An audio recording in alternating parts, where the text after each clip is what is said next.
During my early days as a youth pastor, I hosted a youth rally at our church for our section.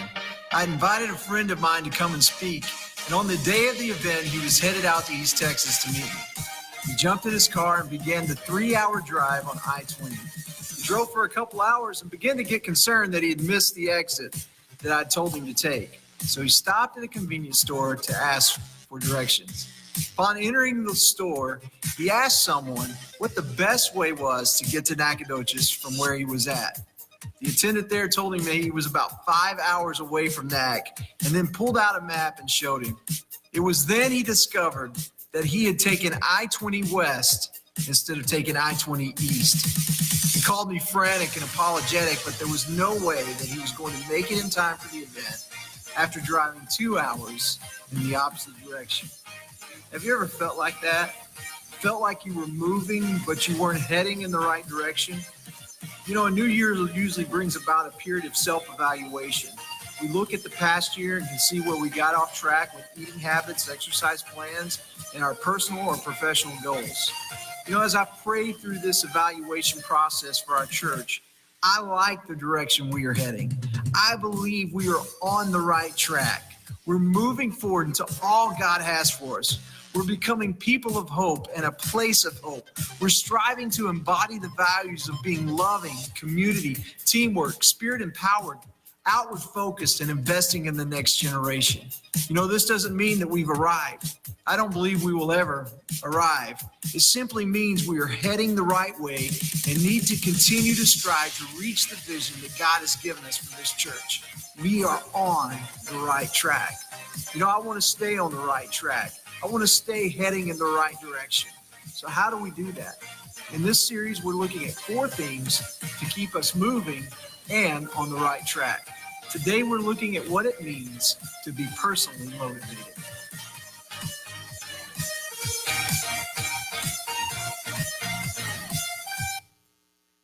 So let me tell you the rest of that story, because Sasha was like, who was that? So my friend was so distraught because he had broke up with his girlfriend. And so his mind was totally not in the right spot. And so I ended up having to preach that night on like a 1-hour notice. And God moved. It was an amazing thing. But anyway, those things happen, right? From time to time. Well, that's only happened once in 20 years. So anyway, did you know that you can be on the right track and not moving? You can be on the right. There are several times that I've left church here on Wednesday night, and I've gotten out and gone towards downtown and made the turn, and there is a train that is blocking my route home. You know, it seems it always catches me at just the right time. The issue is the train is on the track, but it's not moving. I'm sure it is waiting on another train, or it's trying to load, but it's very inconvenient for me in that moment. There's no movement. It's on the right track. It's just not moving. See, staying on the right track is not just about being on the right track. It's about forward movement. During this series, we're looking at how we can stay on the right track and keep moving. So last week, we talked about what it means to be hope driven. We're driven by hope. We're driven with hope. We're driven for hope. And today we're talking about being personally motivated. These first 2 are what propels us. The second 2 of family-oriented and kingdom-minded is what keeps us on the track. They're our guardrails. And so as we move forward today, we're going to talk about what it means to be personally motivated. Look in your notes. Romans 12:1 says this. And so, dear brothers and sisters, I plead with you to give your bodies to God because of all He has done for you. Let them be a living and holy sacrifice, the kind He will find acceptable. This is truly the way to worship Him. So why do we need to be personally motivated? I want to give you several reasons this morning. Number 1 is this. It shows the level of importance something has in our life. Look at this again, verse 1. I plead with you to give your bodies to God because of all He's done for you. Let them be a living and a holy sacrifice. See, the word sacrifice here is referencing back to the Old Testament covenant. The Israelites would bring an animal, they would sacrifice it, they would slaughter it, they would pour the blood out on the altar. Depending on the type of sacrifice, it might be burned up, whatever was the type of sacrifice. But regardless, that was a big time commitment.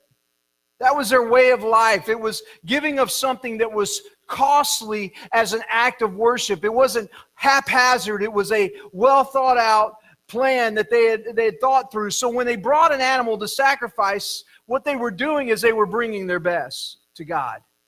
They were giving their best to God. So as believers, what we're supposed to do is we're supposed to give our best to God. He wants our whole life, not just part of our life. Let me say that again, because I want you to catch that this morning. He wants your whole life, not just part of your life.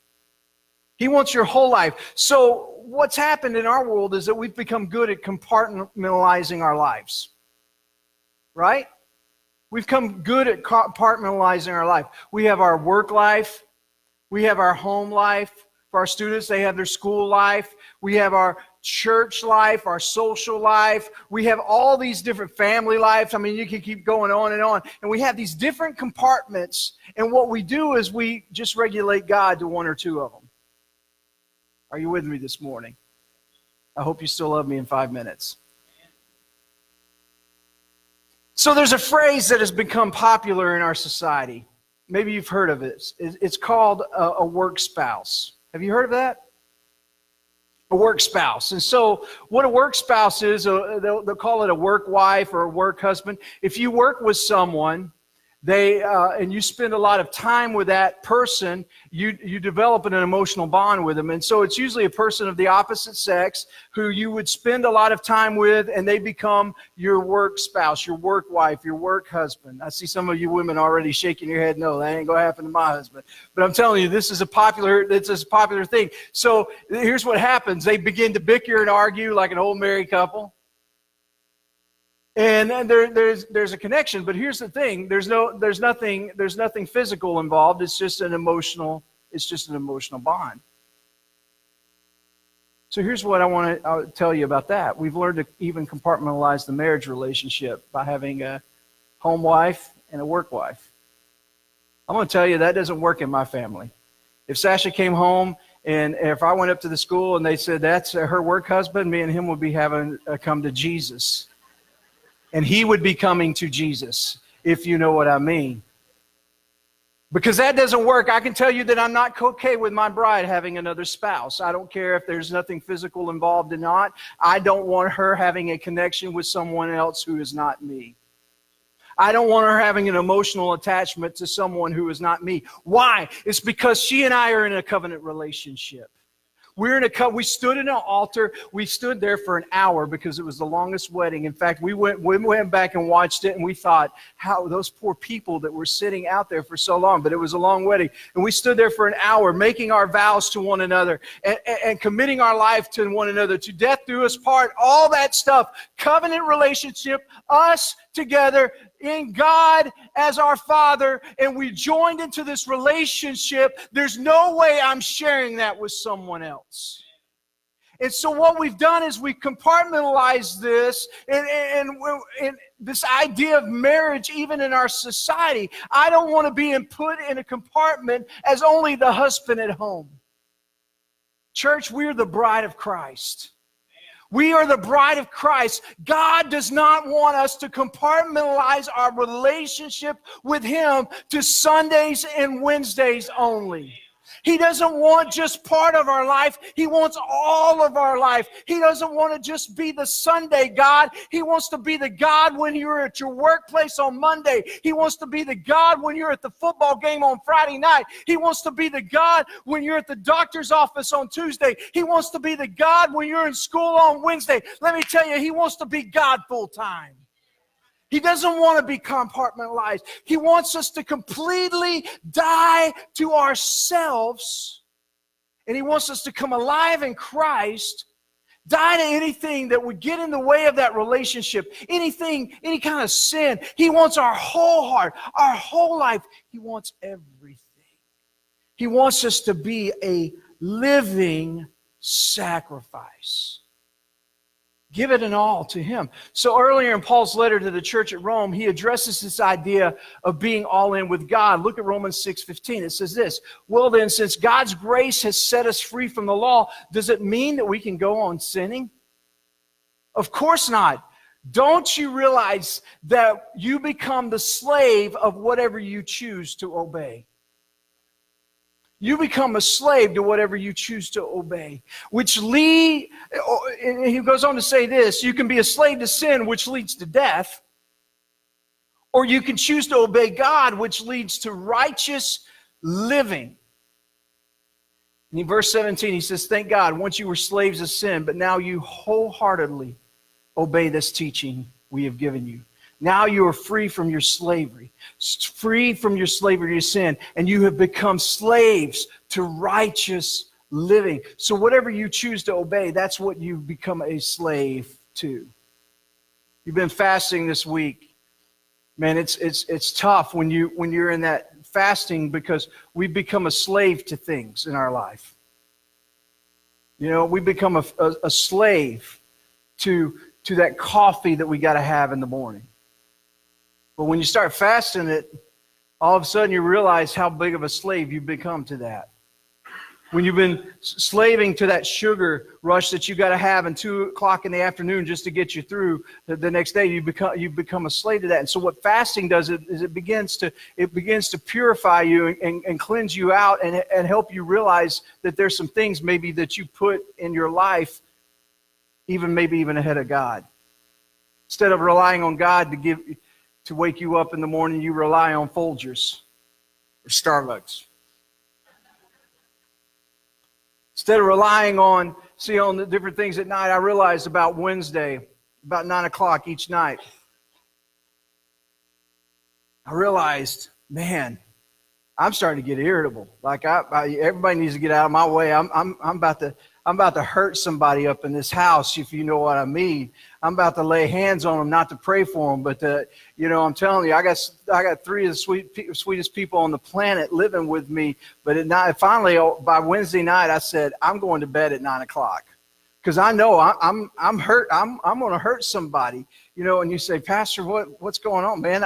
I've been doing the Daniel fast, fruits and vegetables and all of that. And like right now, I just had something to eat right before service. I was walking down the aisle, heading up, and I had like a fruit and nut bar, a Lara bar, all natural ingredients. And I'm sitting there eating that. Right now, I am starving, y'all. I'm sitting up here thinking, man, I got to get some food up in the stomach here pretty quick. Y'all are thinking, man, he's going to preach shorter, right? But I'm telling you, what fasting does is it strips you down and it helps you realize not only that you've been a slave to food, but you've been slave to some other things in your life. Because when God can get you into a vulnerable position, He begins to work on your heart. He begins to work on your life and says, you know what? I've only had part of you and I want all of you. So let's move on. Number 2. We do this. We need to be personally motivated. Why? Because God deserves it. Look again at our text. He said, I want you to give your bodies to God because of all He has done for you. I want you to give your bodies to God because of all He has done for you. You say, Pastor, what has God done for me today? See, our motivation for staying on the right track comes from the belief that He's done something for us. Let me tell you what He did for me this morning. Today I woke up. Today He gave me breath in my lungs to breathe. Today He caused my heart to breathe. Today He's given me energy to preach. Today He kept me safe on the road. That's just today. Throughout the course of my life, guess what? He saved me. He's healed me. He's blessed me. He's filled me. He's provided for me. He's guided me. When I think of what He's done for me, I can't help but want to live for Him. And that's what it's about. It's because I can be a living sacrifice. Why? Because He was a sacrifice for me.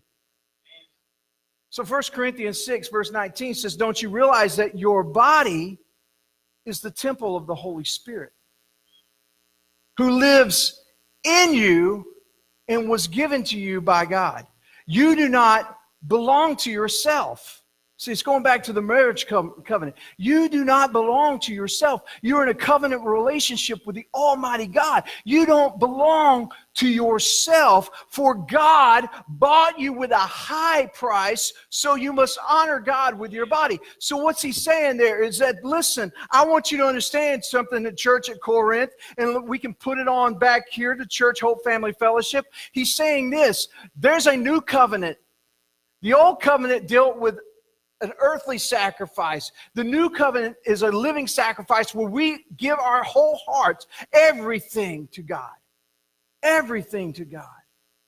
Oh, I can start meddling, but I won't. Number 3. Let's move on. Others are watching.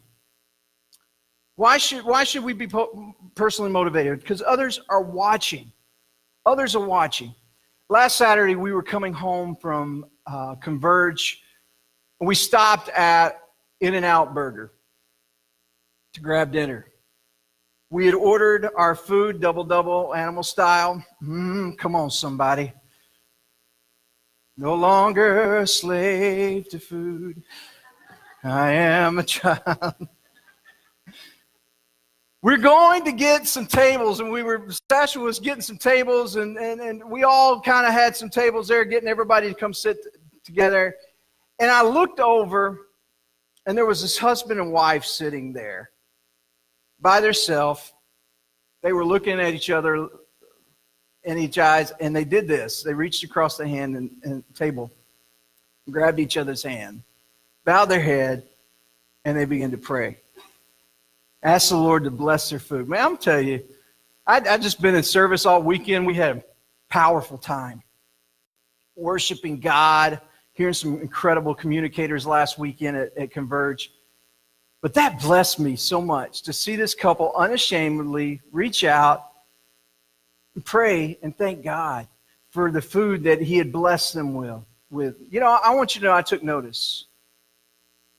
It made an impact on my life. We never know the impact that just a simple prayer in public will have on somebody.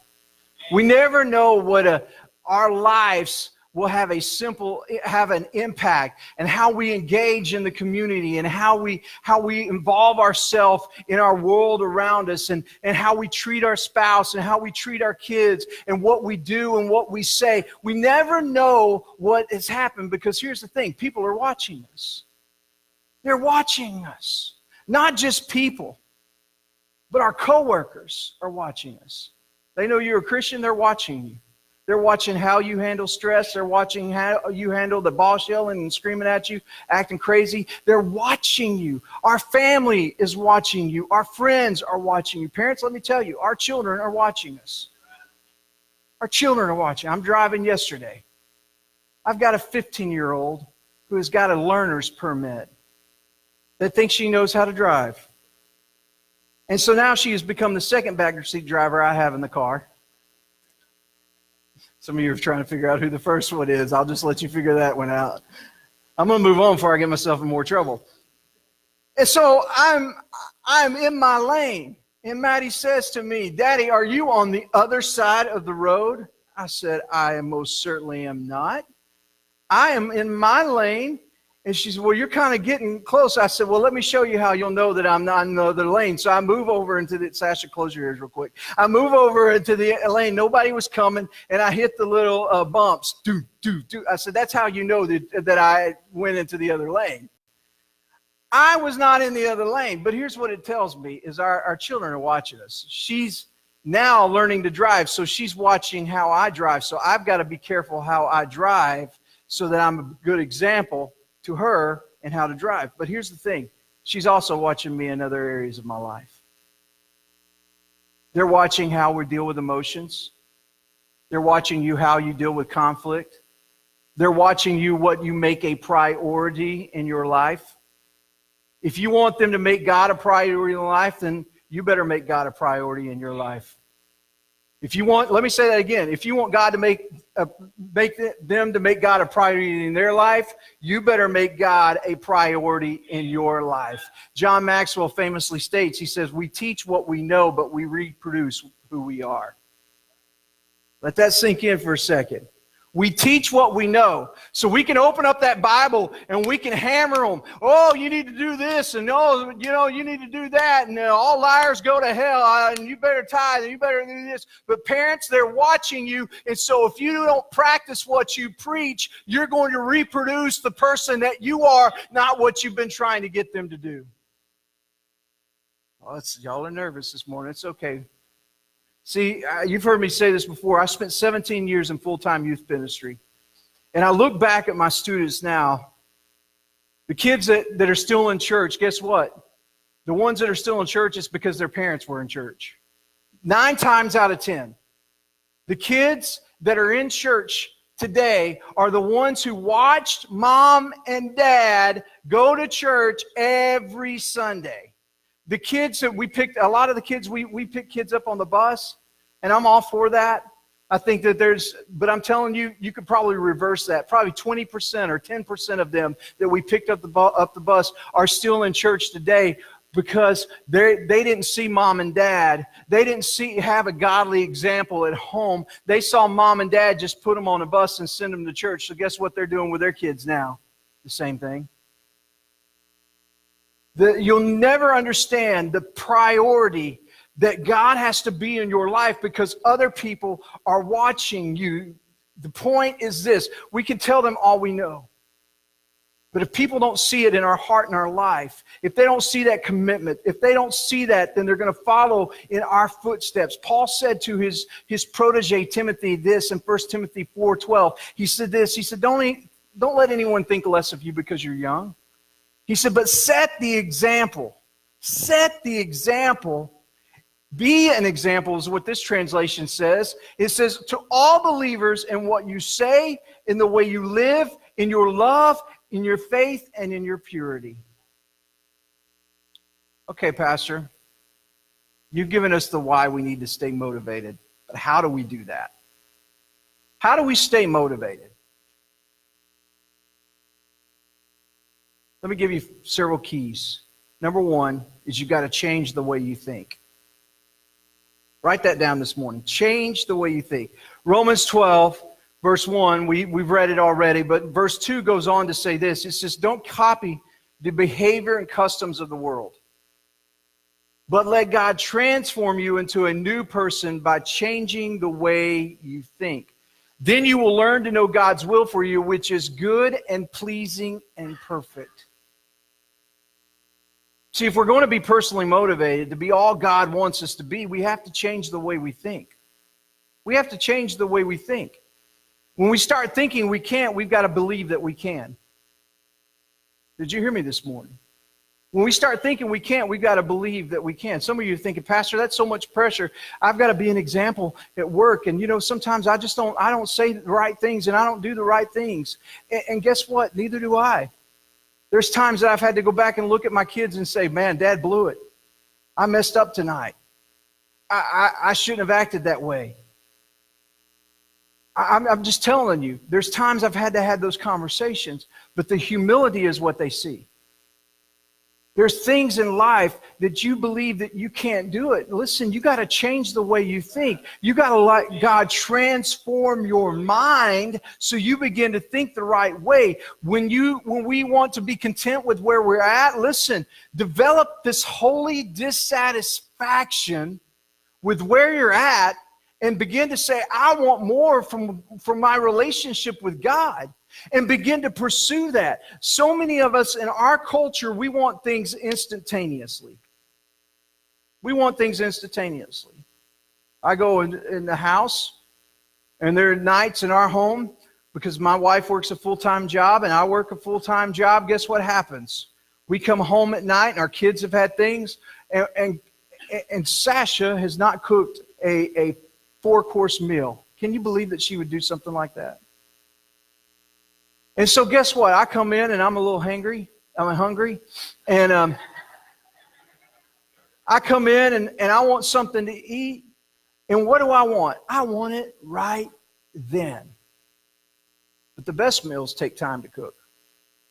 See, I can go throw something in the microwave and I can hit 60 seconds and I can warm up a little frozen burrito. But I'm going to tell you, if I want something really good, it's going to take a little bit for it to cook. And so many of us, what we want is this instantaneous thing with God, and we don't want to allow him to work on us, and we want, just like the little weight loss pill, that you want to take it and you want to just have that weight loss, but you don't want to spend time eating the right foods. And I wish there was a magic pill that, boom, I could take it and then a week later I've lost 40 pounds. Come on, somebody. I wish it was like that, but it's not. What it's like is I have to go and I have to go get on the treadmill at the gym, and I have to start eating right way, and I have to drink a little bit of water, and I have to do that things because science over long-term period of time, I'm going to tell you this, no matter what you do, will always tell you that eating right and exercise is the best way to do it. It's the truth. And so you have to change the way you think. If you want to have more of God, you've got to develop this holy dissatisfaction that you're not happy with where you are at right now. And so you've got to want to grow. So how do you do it? You fast, you pray, you get plugged into a community group, you get plugged in deeper into church, you begin to serve somewhere. There's many different ways. Number 2, change the way you think, but you also have to base your motivation on faith and not feeling. Look what he said in verse 3. Because of the privilege and authority God has given me, I give each of you this warning. Don't think you are better than you really are. Be honest in your evaluation of yourself, measuring yourself by the faith God has given us. What the scripture is dealing with comparison. I have 4 close buds. We text every day. We have a little joke among the 5 of us. We're all pastors or staff pastors. We've all known each other for 20 plus years. Some of us have known each other for longer than that. And we have this little joke among us that we call it the standard of holiness. So, if you and we'll go way back, because we'll keep a record of wrongs. We're not like God. We keep a record of wrongs. And so somebody did something dumb in college, we might bring that back up, and that, they're down on the bottom of the rung of the standard of holiness of our friends. And it's just a little joke. And if somebody says something they shouldn't, hey, you're on the standard, you lowered yourself on the standard of holiness. I mean, this whole thing. Let me tell you, I stay up on the top of the standard of holiness most of the time, which really probably means I've got pride in my life and I need to come down and be down below. But it's just a little fun thing. Here's the thing I want to say about that. So many times we'll do what me and my friends do. We compare ourselves to each other. Well, I'm a little bit more holy than that guy. I'm a little bit more holy than them. You know what? I attend church more than them. I serve better than them. I can do this better than them. And when we begin to compare ourselves to each other, we can kind of start feeling good about ourselves. But we're never to compare ourselves to each other. We're to compare ourselves who? To God and to His Word. And so when we look at that true standard of holiness, then it doesn't make us feel as good anymore because we're not living up to what Scripture says. And so what happens is we compare ourselves to each other, we think, well, I'm better than them. I serve God better than them. And so we can begin to feel better about ourselves. When the show The Biggest Loser was on, our family would watch it all the time, and we usually watched it with a bowl of ice cream. Or so, come on, y'all, don't judge me. Y'all know you did it too. Potato chips, all the things they couldn't have. They got one of those challenges, and they were like, here's 20 things of Reese's and 10 things. I'm like going to the cabinets. Where's the Reese's at? Is there any Reese's in here? Why? Because I needed that in my life, or I thought I did at the time. I would watch the show and I would feel good about myself because I wasn't as big as The Biggest Losers. Then I went to General Council one year, and my pastor at the time, Pastor Jimmy, he texted me and he said, "Hey, I just stepped out of the service for just a second, and 2 of The Biggest Losers are out here." I said, "Are you kidding? We watched the show." He goes, "You got to come out here now. Come out here now." And so I went out. I was like, I left service. Some of you are judging me right now because I left service. But I left service. I walked outside, and Sasha wasn't with me on this particular trip. And so I got a picture of me standing between these two guys who had been on The Biggest Loser, and I, arms around them, and I'm standing there with them, and then I looked at the picture later, and I was bigger than The Biggest Losers because they had dropped all their weight, and I'd been, doing that kind of thing, and I felt awful. See, my emotions were in a mess. See, when you base your feelings on the comparison game, when you base your life on the comparison game, then guess what happens? You'll come crashing down. See, our feelings can motivate us temporarily. I'm going to tell you, that was temporary motivation for me because I was like, I am going back and I am going to work out. But a year from then, I was in the same situation. I looked at Austin, as the guy's name. We invited them to come to our church, and I looked at Austin, and he said, you got to make the decision. You got to make the decision. You can't live your life like this. And so our feelings can motivate you, but those motivations are temporary. It's not until we decide to base our motivation in faith and who we are in Jesus that we will have that truly lasting motivation. We don't do it because it feels right. We do it because it is right. Number 3, have a plan. If you want to stay personally motivated, you got to have a plan. Now, it's easy to make the comparison to health on this, but we're talking faith today. We're talking about a relationship with God. How do we stay on the right track? And if you want to have a plan, if you want to be motivated, personally motivated, you got to have a plan. So what is your plan? What's your plan? What's your plan for Bible study? What's your plan for prayer? What's your plan for Wednesday nights? What's your plan for Sunday mornings? What's your plan for personal growth? See, last night, here's what happened at my house. At halftime of the game, this is what I did. I got up from my seat. I went out, we were doing some laundry and stuff as a family, and I went and put it up. But then guess what I did? I went to my closet, I got my shoes that I was going to wear this morning, and I put them out. I made sure that my shirt was ironed, and I made sure that my vest was out. I made sure that my jeans were out. I made sure my socks were there. I put everything out so that this morning when I woke up, I was not frustrated. Because I know that if I wake up on Sunday morning and Sasha's over there asleep and the girls are asleep and I'm having to be quiet because I don't want to wake them up because I get up here early and I'm walking through and then I don't have any shirts that are ironed. I've got to go iron a shirt. And then guess what? Chesley makes fun of me when I wear plaid, so I've got to make sure that my shirt's not plaid. She's back serving in kids ministry this morning. But I'm sitting there, if I have to have all those things going on in my mind, guess what? I get frustrated. And then if I get frustrated, I come up here, I'm already frustrated, and guess what? I'm not at my best. So what do? I have a plan every Saturday night to do the same thing. Why? Why do I do that? Because I don't want to hinder what God wants to do through me on a Sunday morning because my mind is on my clothes not being ironed. Or my clothes, my pants not being cleaned, or my socks that match my shirt is not there. All that kind of stuff that goes through my mind. So here's what I want you to understand is you've got to have a plan for being personally motivated. You can't just go through life. You've got to have a plan for it. So what do? If you don't have a plan, then I like the plan we have better. Utilize the Bible reading plan that we have in the Bible, in the bulletin. Get on there and begin to open that up. Get here on Wednesday nights for adult and kids discipleship and for youth. Listen, it's not just another service. It's a time, as Danny said earlier, we met with God this last week. There was a powerful presence of the Lord as we worshiped the God in this encounter night. And I want to tell you, church, most of you missed out.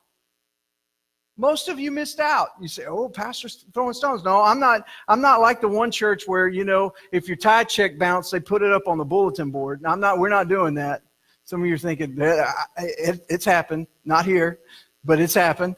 I'm not going to be that guy. I'm not going to tell you what you need to do. I'm not going to call you out from the pulpit. But if the Holy Spirit's convicting you right now, it's not Pastor Rusty, it's him. So what you need to understand is if you want to be personally motivated in your faith, if you want to take the next step of faith, you've got to do something to draw. You can't, what's the definition of insanity? Doing the same thing and expecting what? Different results. So if you want to change something in your life, you got to begin to pull into a new thing. And so get here on Wednesday nights. Make a plan to stay personally motivated. Proverbs 16:3 says, commit your actions to the Lord and your plans will succeed. Number 4, get a new grip. Let's face it, we all have days we grow tired and weary. There are days when I'm on my A game and there's days when I'm not. So what do we do in those moments? I love this in Hebrews chapter 12, verse 11. It says, no discipline is enjoyable while it's happening. I never got a spanking that I was like, oh, thank you, Daddy. Oh, I love that. Oh, keep going. No, you know what I did? I was one of those kids, like I would scream before the paddle hit me and behind. You know, I'm telling you, I didn't enjoy it. And I wanted the whole neighborhood to know I wasn't enjoying it. It's not enjoyable why it's happening. Why? It's painful. But afterwards, there will be a peaceful harvest of right living for those who are trained in this way. So he says in verse 12, so take a new grip. When you're going through the discipline, it's like being on that treadmill. I get on that treadmill, I get off, and I come in, I'm sore the next day. So what do? I got to get back on again. I go out and I'm swinging the golf club. I hadn't swung them in a few weeks. Man, I'm a little sore. What I got to do? I got to go swing the golf club again. When you lift that iron, guess what happens? You haven't done it in a while, you get sore. If you're like Steve and you put like way too much weight on there and you keep, he's living in a constant state of soreness. I'm telling you, he's just doing it all the time. Why? Because he wants growth. He wants to have that discipline because there's a harvest. So when we do this spiritually, there's a harvest of right living for those who are trained this way. Verse 12. So take a new grip with your tired hands. Strengthen your weak knees. Mark out a straight path for your feet so that those who are weak and lame will not fall but become strong. Number 5, you got to surround yourself with people who are personally motivated. Surround yourself with people who are personally motivated. When we were living in Texarkana, I would go to the gym and I would take classes and different things at the time. But my pastor would go, and we would meet there at basically the same time.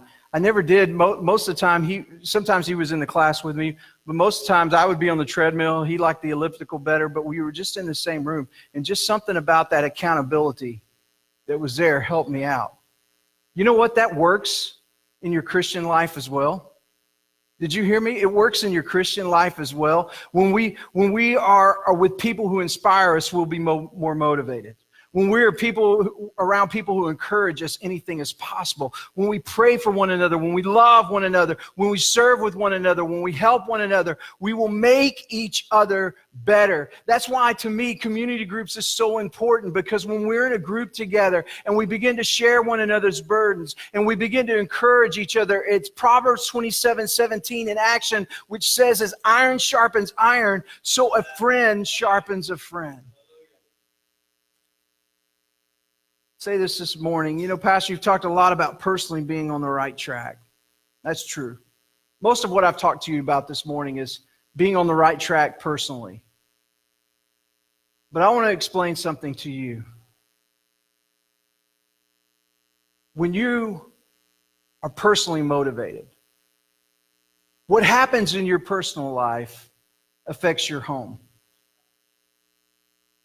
What happens in your personal life affects your home. So if you're personally motivated to become a better follower of Jesus, that's going to affect your family. That's going to affect your home. And then what happens at your home is going to affect this church. And what happens in this church is going to affect the world. So it all starts with us as individuals. So when we are personally motivated, when we're growing in God, when we're doing everything we can, then guess what? We're going to make each other better. We're going to make our homes better. How many want a better home? I bet we all would raise our hand. How many want a better place in this community? How many want to see Sulphur Springs be a city set on a hill that cannot be hidden? I'm telling you, when we see all of these things come to fruition, it's not because there's a new program that's happening. It's not because we did this new big thing. It's because we had an attitude change in our heart and we became more personally motivated than we ever have. So if we're going to continue to stay on the right track, moving forward as we have been, then we have to make sure our personal motivation is right. So today I'm challenging you in several areas. I'm asking you to pray. I'm asking just 5 out of 7 minutes of prayer every day for this church. I want you to pray more for your family, but for this church, pray 5 out of 7 minutes. I'm asking you to, you say, Pastor, I haven't been fasting. Well, start today. Start tomorrow. But get a plan. Because if you don't have a plan, guess what will happen? You'll do the same thing that you've always done. So have a plan. I'm asking you to give. If you didn't give last year, give something this year. If you gave last year but didn't tithe, become obedient to the Lord in the tithe. If you tithe but didn't give to missions this year. Do something. I'm asking you to commit to attending services. Do you realize statistics will tell you right now that people think that if they come like 1 out of 3 weeks, they're a regular attender. And when I was growing up, I had to be there every time the door was open.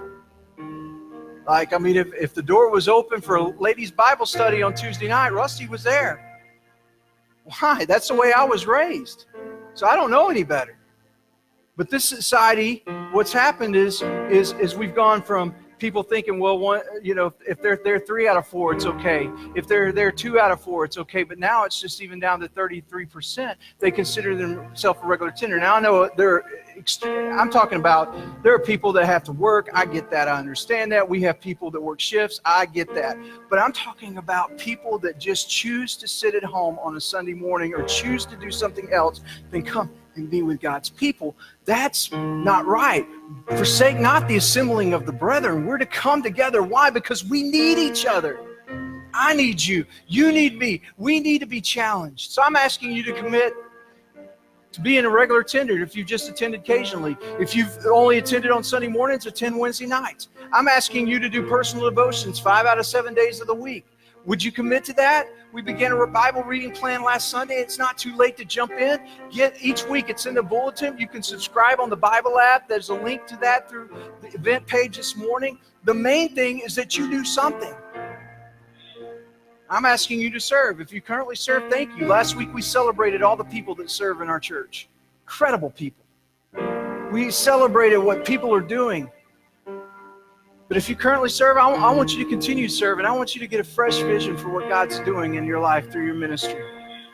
If you're a greeter, don't just see it as handing out a bulletin. See it as giving hope to somebody when they walk through that door, showing them the love of Jesus. If you work in kids, don't see it as babysitting. See it as impacting their life with the gospel of Jesus Christ so that they can learn and grow and fulfill all that God has for them. Change the way you think. I'm asking you not only to serve, if you're not serving, connect with one of our leaders. Connect with me and we'll get you in a place where you can serve.